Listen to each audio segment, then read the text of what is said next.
सोचिए अब रात को सुकून से सोए कि आपके पास रखा सोना और चांदी आपको अमीर बना रहा है। उसके दाम लगातार बढ़ रहे हैं, लेकिन सुबह उठते ही खबर मिले कि कीमतों में हजारों रुपए की गिरावट आ गई। पिछले कुछ दिनों से सर्राफा बाजार में कुछ ऐसा ही सस्पेंस और डर का माहौल है। कभी सोना रिकॉर्ड ऊंचाई पर पहुंच जाता है, तो कभी एक ही दिन में कई हजार रुपए गिर जाता है। आखिर ये क्या हो रहा है, और क्या ये सोना खरीदने का सही मौका है, या फिर अभी और बड़ी गिरावट बाकी है?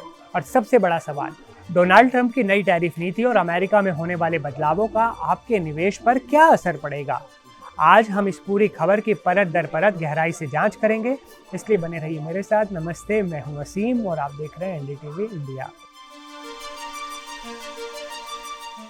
सबसे पहले बात करते हैं उस बड़ी हलचल की जिसने सबको चौंका दिया। कभी सोना अपने ऑल टाइम हाई पर पहुंच जाता है, तो कभी औंधे मुंह गिर जाता है। यानी एक ही दिन में हजारों रुपए या तो बढ़ रहे हैं या फिर घट रहे हैं। चांदी का हाल तो और भी बुरा है। चांदी कभी 4 लाख रुपए प्रति किलो पर पहुंच जाती है, तो कभी धड़ाम गिरकर 3 लाख से भी नीचे आ जाती है। दिल्ली से लेकर मुंबई और हैदराबाद तक हर शहर में निवेशक इस उतार चढ़ाव को देखकर हैरान हैं, परेशान हैं और उन्हें कुछ समझ नहीं आ रहा। अब सवाल उठता है कि आखिर ऐसा क्यों हो रहा है? इसके पीछे का गणित समझना जरूरी है। कौन है इसके पीछे? इस गिरावट का एक सबसे बड़ा कारण अमेरिका से आने वाली खबरें हैं। अमेरिकी राष्ट्रपति डोनाल्ड ट्रंप ने केविन वॉर्श को अमेरिकी फेडरल रिजर्व के अध्यक्ष के रूप में नॉमिनेट किया। इस एक खबर ने पूरी दुनिया के वित्तीय बाजारों में हलचल मचा दी। क्या हो रहा है बाजार में? बाजार में इस वक्त अस्थिरता का माहौल है। सोना हमेशा से सेफ हेवन तो माना जाता है। जब दुनिया में युद्ध के हालात होते हैं या फिर ट्रेड वॉर की स्थिति होती है, तब लोग सोने में पैसा लगाते हैं। लेकिन जैसे ही कोई बड़ी खबर ऐसी आती है जो अर्थव्यवस्था में स्थिरता का संकेत देती है, तो लोग सोना बेचकर शेयर बाजार की तरफ भागने लगते हैं।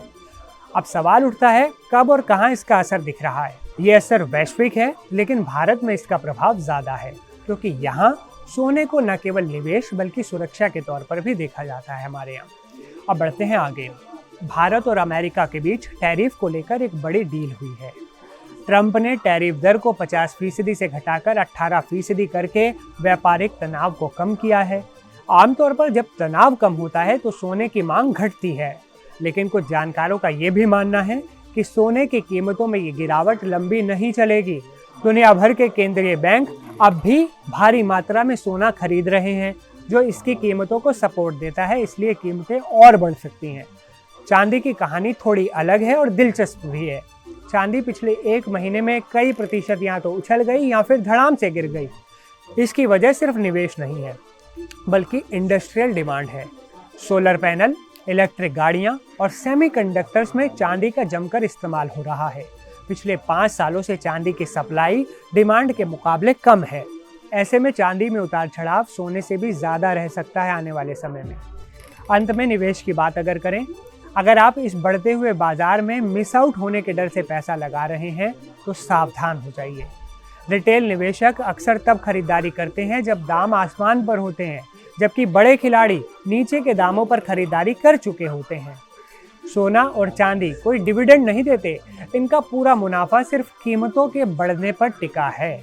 इसलिए किसी भी गिरावट को देखकर घबराएं नहीं, लेकिन ऊंचे दामों पर बिना सोचे समझे दाव न लगाएं। ये आपके लिए एक सावधानी है, एक सलाह है। वीडियो जानकारीपूर्ण अगर आपको लगा हो तो इस खबर को उन लोगों के साथ शेयर कर दीजिए जो सोने में या चांदी में निवेश करने के हसीन ख्वाब देख रहे हैं और उससे पैसा कमाने की सोच रहे हैं।